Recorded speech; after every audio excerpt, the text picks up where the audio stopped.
Hello everyone, आज के इस वीडियो में हम लोग 10वीं कक्षा की साइंस का ऐसा इम्पोर्टेंट वीवीआई क्वेश्चन को पढ़ेंगे जो कि आपकी मैट्रिक बोर्ड परीक्षा 2023 के लिए काफ़ी इम्पोर्टेंट है। तो चलिए फ्रेंड्स, बिना समय गवाए पहला क्वेश्चन का आंसर देख लेते हैं। है दोस्तों, आज का पहला सवाल क्वेश्चन नंबर 1 हमारा कहता है कि ऊर्जा का उत्तम स्रोत कौन सा होता है। दोस्तों याद रखिएगा, ऊर्जा का जो उत्तम स्रोत होता है वो बायोमास होता है। तो क्वेश्चन का राइट आंसर बायोमास हो जाएगा। यदि यही सवाल में पूछ लिया जाता कि पृथ्वी पर ऊर्जा का सबसे विशाल स्रोत कौन सा होता है, तो वैसे स्थिति में क्वेश्चन का राइट आंसर सूर्य हो जाता।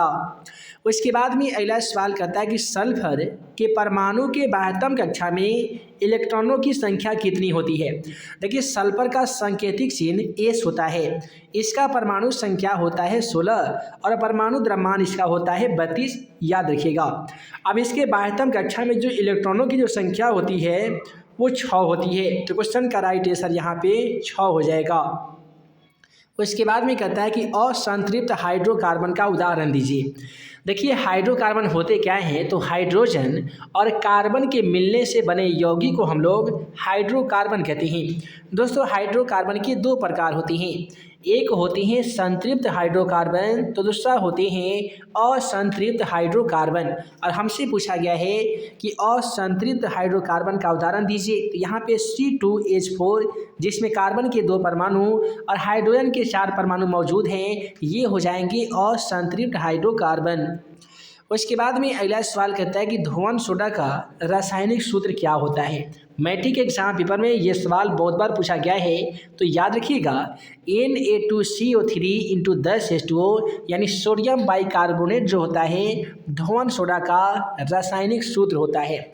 लेकिन मैट्रिक एग्जाम पेपर में यदि बेकिंग पाउडर यानी खावा सोडा यानी खाने वाला सोडा का यदि अनुसूत्र पूछ लिया जाएगा, तो वैसे स्थिति में क्वेश्चन का राइट आंसर NaHCO3 हो जाएगा। इसका रासायनिक नाम सोडियम हाइड्रोजन कार्बोनेट होता है। तो याद रहे, धोवन सोडा का रासायनिक सूत्र पूछा जाएगा तो सोडियम बाइकार्बोनेट यानी Na2CO3 हो जाएगा, और खाने वाला सोडा यानी बेकिंग पाउडर का अनुसूत्र पूछा जाएगा तो NaHCO3 यानी सोडियम हाइड्रोजन कार्बोनेट हो जाएगा। अब अगला सवाल क्वेश्चन नंबर 4 को देख लेते हैं। क्वेश्चन नंबर 4 कहता है कि क्लोरीन परमाणु के 12वीं कक्षा में इलेक्ट्रॉनों की संख्या कितनी होती है। दोस्तों सबसे पहले जानिए कि क्लोरीन का सांकेतिक चिन्ह क्या होता है। दोस्तों, क्लोरीन का सांकेतिक चिन्ह Cl होता है, इसका जो परमाणु संख्या होता है वो 17 होता है, परमाणु द्रव्यमान इसका 35.5 होता है, और इसके 12वीं कक्षा में केवल 7 इलेक्ट्रॉन विद्यमान होते हैं। तो क्वेश्चन का राइट आंसर यहाँ पे 7 हो जाएगा। अब अगला सवाल क्वेश्चन 5 क्या कहता है, किस धातु का गलनांक सबसे कम होता है। दोस्तों याद रखिएगा, सोडियम का गलनांक सबसे कम होता है, और यही है वो सोडियम जो काफ़ी ही कमरे के समान ताप पर ही जलने लगता है। यही कारण है कि इसका जो है किरोसिन तेल के अंदर डुबो कर सोडियम को रखा जाता है ताकि उसमें आग न लगे। अगला सवाल कहता है कि उप धातु का उदाहरण दीजिए। देखिए, उप धातु जो होते हैं जैसे कि सिलिकॉन हो गया, उसके बाद में जर्मेनियम हो गया, तो ज़्यादातर एग्जाम में पूछे जाते हैं कि इनमें से कौन सा उप धातु है। तो यदि Sb देखने को मिल जाए तो समझ लीजिए कि उप धातु है, Sb मतलब सिलिकॉन हो गया। यदि आपको Ge देखने को मिले जर्मेनियम, तो ये भी आपका उप धातु होती हैं। अब कहता है कि कार्बन क्या है। दोस्तों, कार्बन होती हैं अधातु। क्या होते हैं जी? अधातु होती हैं। अधातु कैसे होते हैं?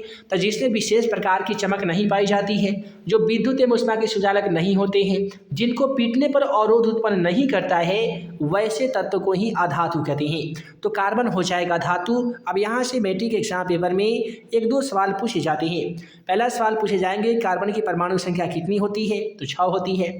उसके बाद में कार्बन का परमाणु द्रव्यमान कितना होता है, तो 12 होता है। फिर पूछे जाते हैं कि कार्बन के कितने अप्रूप होते हैं। दोस्तों याद रखिएगा, कार्बन के 2 अप्रूप होते हैं। कौन कौन से होते हैं, तो ये होते हैं हीरा और ग्रेफाइट। अब अगला सवाल क्वेश्चन 7 की ओर बढ़े तो क्वेश्चन 7 कहता है कि कौन सा धातु कमरे के सामान्य ताप पर तरल अवस्था में पाया जाता है। जैसा कि आप सभी को बताया जाता है कि धातु कमरे के समान ताप पर तरल अवस्था में नहीं पाया जाता है, लेकिन अपवाद में ब्रोमीन एक ऐसा धातु है जो कमरे के सामान्य ताप पर तरल अवस्था में देखने को मिलता है। तो यहाँ पे क्वेश्चन 7 का राइट आंसर ब्रोमीन हो जाएगा। अब देखिए अगला सवाल कहता है कौन हाइड्रोकार्बन सरल यौगिक है। यदि सरल हाइड्रोकार्बन के नाम यदि पूछा जाएगा तो मीथेन हो जाएगा, क्योंकि CH4 इसका आणविक सूत्र होता है जो कि एक सरल हाइड्रोकार्बन है। उसके बाद में कहता है संगमरमर का रासायनिक सूत्र क्या होता है। दोस्तों याद रखिएगा, संगमरमर का जो रासायनिक सूत्र होता है वह होता है CaCO3 होता है, जिसका रासायनिक जो नाम होता है कैल्शियम कार्बोनेट होता है, और ये बुझा हुआ चूना का अनुसूत्र भी होता है। तो क्वेश्चन का राइट आंसर CaCO3 हो जाएगा। अब अगला सवाल क्वेश्चन 10 को देखते हैं। क्वेश्चन नंबर यहाँ पे 10 क्या कहता है कि नमक का रासायनिक सूत्र क्या होता है। दोस्तों याद रखिएगा, नमक एक लवण होता है जिसका अनुसूत्र NaCl होता है। Na का मतलब होता है सोडियम, Cl का मतलब होता है क्लोरीन, तो ये हो जाएगा सोडियम क्लोराइड यानी साधारण नमक हो जाएगा। उसके बाद में आता है क्वेश्चन की ग्लूकोज का अनुसूत्र क्या होता है। तो याद रखिएगा, ग्लूकोज का जो अनुसूत्र होता है वो C6H12O6 होता है। यहाँ पे ग्लूकोज के बदले में एक बार मैट्रिक एग्जाम पेपर में सुक्रोज के बारे में पूछा गया था। सुक्रोज को हम लोग चीनी कहते हैं, क्या कहते हैं जी, चीनी कहते हैं। और चीनी का जो अनुसूत्र होता है वो होता है C12, उसके बाद में होता है H22 और O11 होता है। तो ये आपका सुक्रोज यानी चीनी का अनुसूत्र हो जाएगा। और ग्लूकोज का पूछा जाएगा तो C12H22O11 हो जाएगा। अब अगला सवाल क्वेश्चन नंबर 11 को देखिए कि किस कोष में इलेक्ट्रॉनों की संख्या अधिक होती है। अब देखिए एक कोष होता है जिसका नाम है 2n²। तो 2n² में इलेक्ट्रॉनों की संख्या अधिक होती है। क्वेश्चन का राइट आंसर हो जाएगा 2n²। उसके बाद में कहता है ऑक्सीजन के दो परमाणुओं के बीच में कितनी आबंध होती हैं। मान लेते हैं कि यहाँ पे भी ऑक्सीजन है, यहाँ पे भी ऑक्सीजन है, तो इसके दो परमाणुओं के बीच में डबल नहीं बल्कि डबल ही आबंध होती हैं, इसलिए क्वेश्चन का राइट आंसर द्विआबंध हो जाएगा। अगला सवाल कहता है ओजोन परत किस हानिकारक विकिरण से हमें सुरक्षा प्रदान करता है। देखिए दोस्तों, वायुमंडल के जो परत होते हैं वो 5 परतों में बटा हुआ है। सबसे पहला परत को हम लोग क्या कहते हैं, तो इसे हम लोग क्षोभ मंडल कहते हैं, आप सभी को मालूम होगा, जिसमें हम लोग रहते हैं। और क्षोभ मंडल में ही बारिश, कोहरा, कुहासा, बिजली कड़कना ये सब होता है।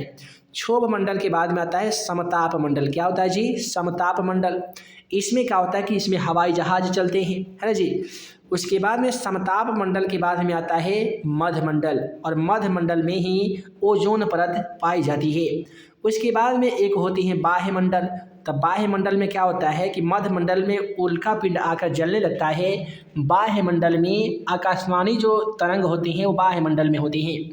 5वां होते हैं बहिर्मंडल, और बहिर्मंडल में हल्के हल्के हल्के हल्के गैस पाए जाते हैं, जैसे कि हाइड्रोजन हो गया। उसके बाद में He यानी हीलियम हो गया। तो हाइड्रोजन और हीलियम वायुमंडल के सबसे ऊपरी सतह बहिर्मंडल में पाई जाती हैं। तो यहाँ पे जो एक CFC कार्बन, क्लोरोफ्लोरोकार्बन होता है, जो ओजोन परत के क्षय का कारण माना जाता है, और पराबैंगनी किरण को पृथ्वी पर आने से हमें जो सुरक्षा प्रदान करती है वो ओजोन परत करती है। तो क्वेश्चन का राइट आंसर यहाँ पे पराबैंगनी किरण हो जाएगा। अब अगला सवाल देखिए कि एल्केन का समान सूत्र क्या होता है। मैट्रिक एग्जाम पेपर में ये सवाल 100% पूछा जा सकता है। देखिए कहता है कि एल्केन का समान सूत्र क्या हो जाएगा। दोस्तों एल्केन का पूछा जाएगा तो CnH2n+2 हो जाएगा। एल्कीन का पूछा जाएगा तो CnH2n हो जाएगा। यदि एल्काइन का पूछ लिया जाता तो CnH2n-2 हो जाता। याद रखिएगा, एल्केन का होता है CnH2n+2, एल्काइन का होता है CnH2n-2 और एल्कीन का होता है CnH2n।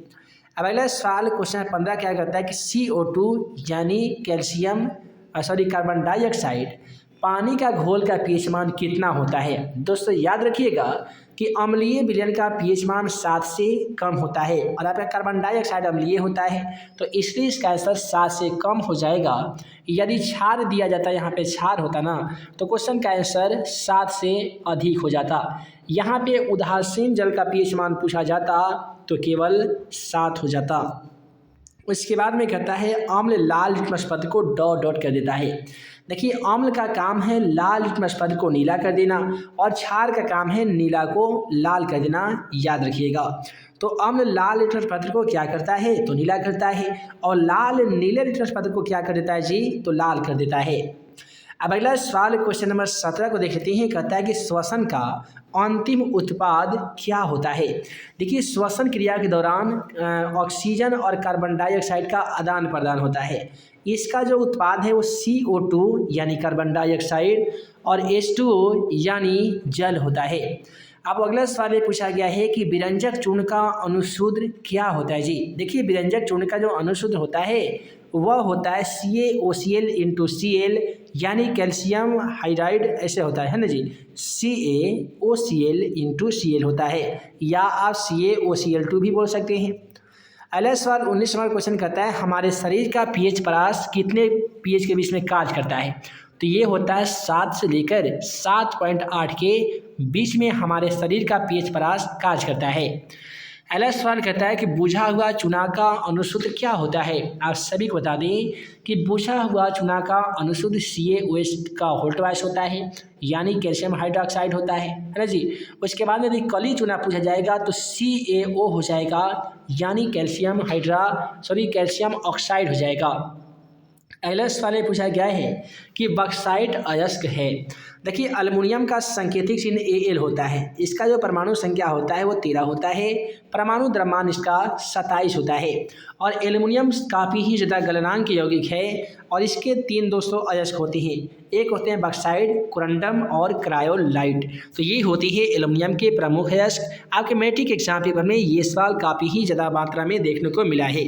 तो आज की इस वीडियो में हम आप सभी को क्वेश्चन नंबर 1 से लेकर 20 के माध्यम से लगभग 100 एक्स्ट्रा क्वेश्चन जरूर बताए होंगे जो कि आपके मैट्रिक एग्जाम पेपर के लिए इम्पोर्टेंट क्वेश्चन था। आशा करते हैं कि आज का वीडियो आप सभी को पसंद आया हो। दोस्तों वीडियो पसंद आया हो तभी वीडियो को लाइक कीजिएगा। यदि आपको वीडियो पसंद नहीं आया हो तो वीडियो को अनलाइक भी कर सकते हैं। नए होंगे चैनल पे तो आपको यदि लगा होगा कि इस चैनल के माध्यम से मैट्रिक वालों के लिए कुछ ना कुछ जानकारी मिलती है तो यह जल्दी से चैनल को सब्सक्राइब कर लीजिए ताकि ऐसे ही आने वाली हर 10वीं कक्षा का इंपोर्टेंट क्वेश्चन का वीडियो आप सभी को मिल सके और आप हमारे द्वारा बनाए गए तमाम VVI क्वेश्चन का वीडियो सबसे पहले देख सकें। तो मिलते हैं एक नए वीडियो में नए VVI क्वेश्चन के साथ।